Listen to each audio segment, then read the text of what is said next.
Sunnah Nabi ini dibahagikan kepada 3. Pertama dipanggil sunnah khususiat, kedua dipanggil sunnatul mubah, dan ketiga sunnatul wajibat.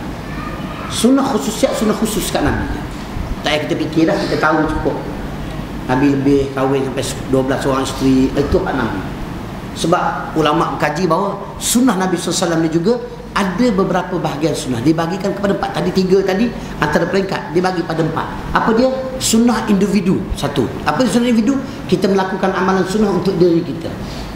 Apa dia? Salah satu dan senyum. Senyum tu Nabi kata sedekah. Tapi jangan salah faham pula.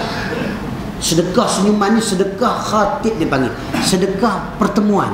Kamu bertemu dengan orang khitab, kamu bertemu dengan orang tu senyum, itu sedekah. Tapi sedekah kat tong derma, senyum kat tong derma, tak panggil sedekah. Tong lalu senyum seorang, lalu pula orang seorang senyum je. Tak ada duit dalam tong tu, tak siap dah tandas misik dan segala. Tuan-tuan datang, tong derma dekat tiang, pakat baris 3 orang datang senyum. Kita buat apa tu? Sedekah Ustaz tu. Ustaz cakap senyum sedekah? Bukan. Sedekah senyum ni pada orang. Pada tong derma tak, tong derma kena bagi duit. Senyum saja tak jadi. Senyum keluar duit baru jadi. Terus sedekah. Tuan-tuan masam kat tong derma tak apa, marah tak keluar duit tak, pun dapat pahala sebab derma tu dapat pahala.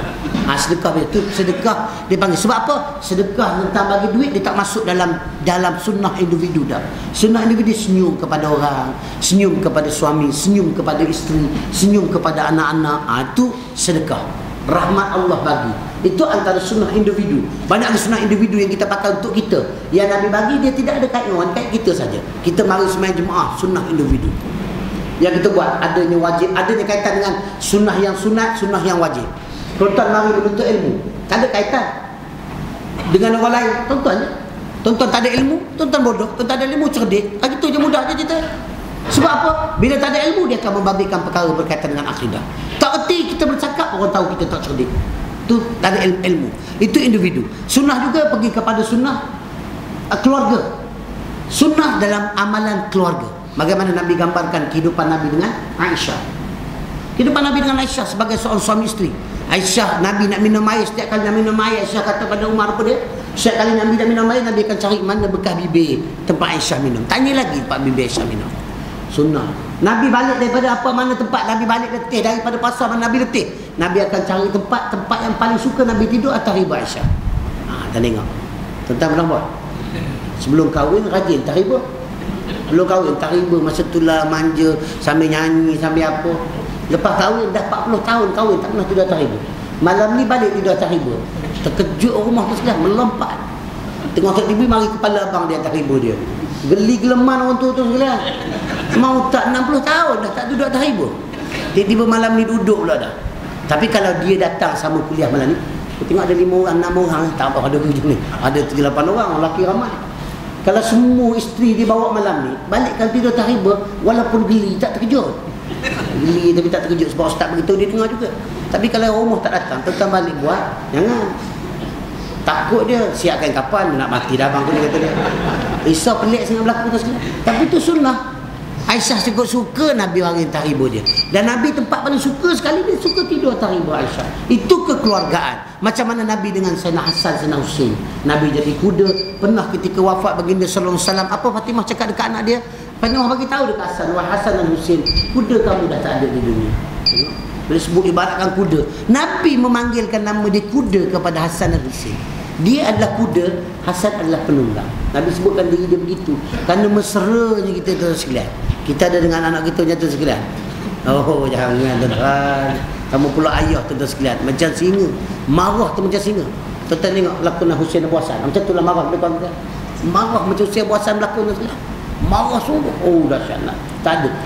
Sunnah Nabi dengan masyarakat. Tuan-tuan tengok Nabi dengan masyarakat bagaimana. Nabi pernah bagi makan dekat orang Yahudi. Tengok jaga masyarakat. Yahudi buta, mulut jahat. Dah lah buta, mulut jahat. Nabi bagi makan, dia kutuk Nabi. Dia tak tahu yang bagi makan dia tu adalah orang yang dia kata.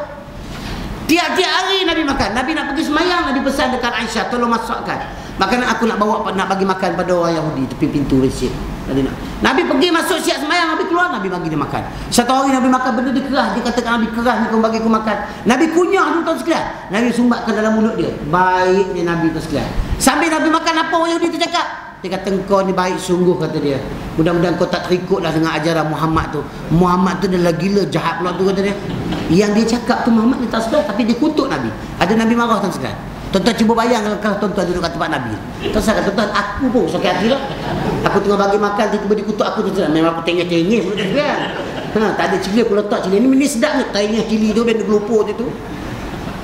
Kalau aku tu sebab Tuhan tak bagi kita jadi Nabi. Perangai teruk.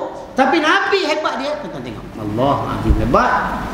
Sampai wafat Nabi tu sekalian, Abu Bakar gantikan bagi Nabi SAW untuk buat kerja tu. Dia terasa lamanya Nabi bagi makan dekat dia, dia terasa yang bagi tu bukan Nabi. Dia kata, ni bukan lelaki yang bagi aku makan ni. Kau siapa ni? Abu Bakar begitu, aku Abu Bakar.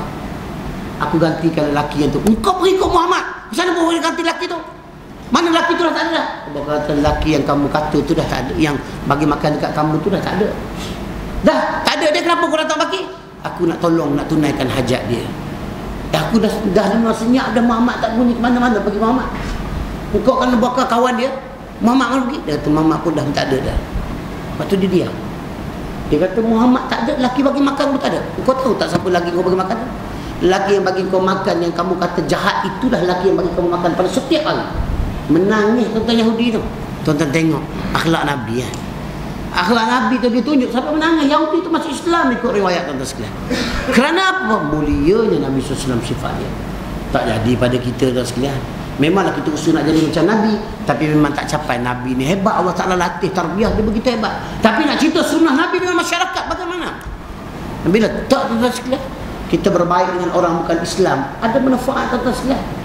Ada manfaat kita baik dengan orang bukan Islam. Air-air tu sekalian, orang bukan Islam ni bila dia cerita tentang Islam, dia cukup menghormati Islam, dia cukup hebat.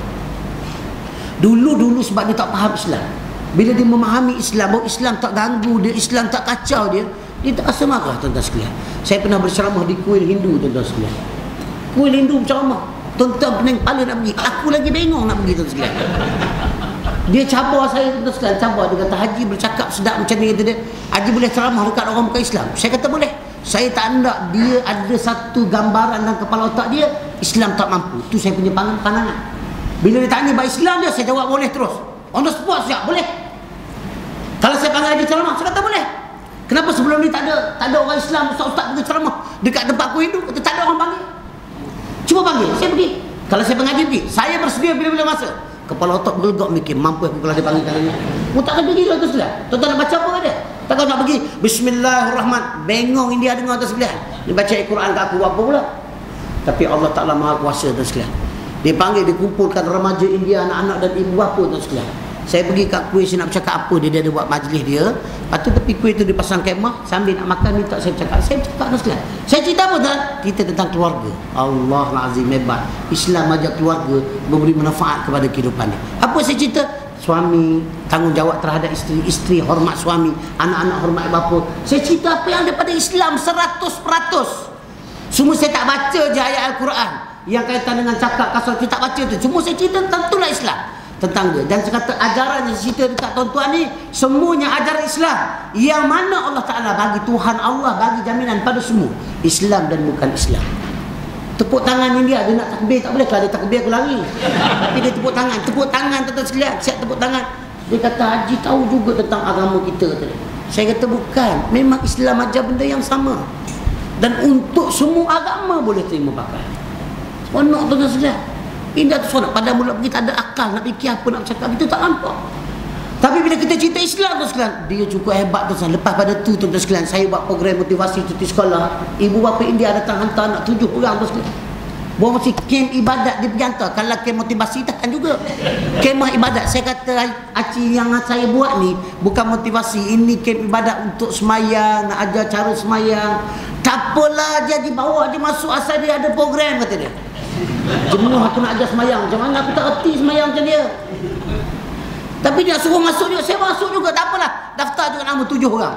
Tapi kita ajar semayang, kita ajar dia tentang perkara lain. Kita panggil orang lain datang ajar. Muncullah kita ada 2-3 orang yang kita kenali, orang motivasi dalam orang India yang sanggup bantu cikgu-cikgu India sama kita. Kita pergi, kita buat program. Alhamdulillah ikut tuan-tuan sekalian. India nak hantar program. Lepas bagi ceramah terus nak hantar program tuan. Sampai takut nak buat program. Takut dia hantar semua, tuan tak demam tuan sekalian. Tapi itu kerana apa? Dia penuh keyakinan kerana Islam, bukan kerana saya. Tapi karena saya bawa Islam, Islam yang kita bawa, Allah Ta'ala bagi jaminan kehidupan kita. Tuan-tuan tengok hebat Islam. Tu aku pelik orang Islam tak nak pakai Islam. India percaya pada Islam, ada orang Islam tak tahu Islam. Mampu air punya orang Islam. Tak payah semayang lah, balik pergi salib 3 lain duduk ke tepi jalan lagi baik.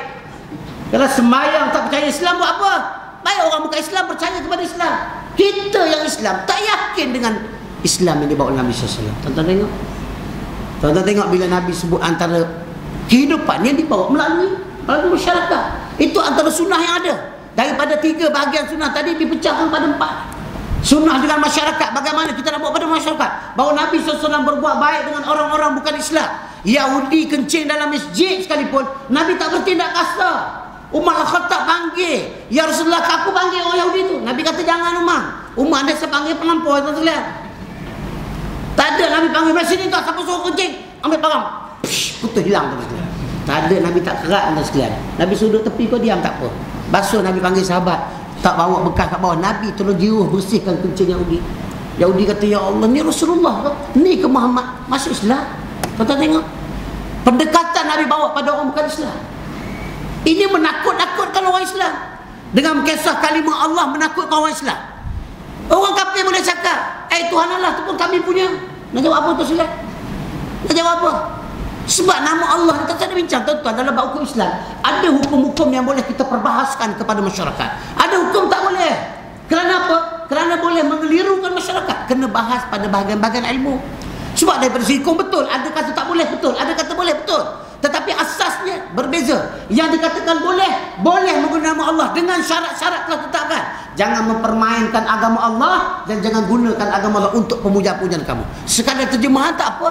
Allah Ta'ala sebut dalam Al-Quran, A'udzubillahi minasyaitonirrajim, Alhamdulillahi Rabbil Alamin. Jelas Tuhan sebut. Segala puji bagi Allah Tuhan sekalian alam. Ada Tuhan kata, Alhamdulillahi Rabbil Muslimin. Segala puji bagi Tuhan orang-orang Islam. Ada? Tuan-tuan ada jumpa ayat tu? Tak ada. Ayat untuk sekalian alam, semua boleh guna nama Allah. Bezanya kita guna dan kita memuji nama Allah, kita agungkan Allah SWT. Mereka hanya sekadar guna, tapi dilarang untuk kamu mempermainkan agama Allah SWT. Tak boleh pakai agama Allah ni, menghina. Aku bagi yang dalam pegang spanduk, agama Allah tak boleh pakai, tudung tak pakai. Haram jadah ni manusia. Tudung tak pakai perintah Allah. Nama Allah jaga sangat.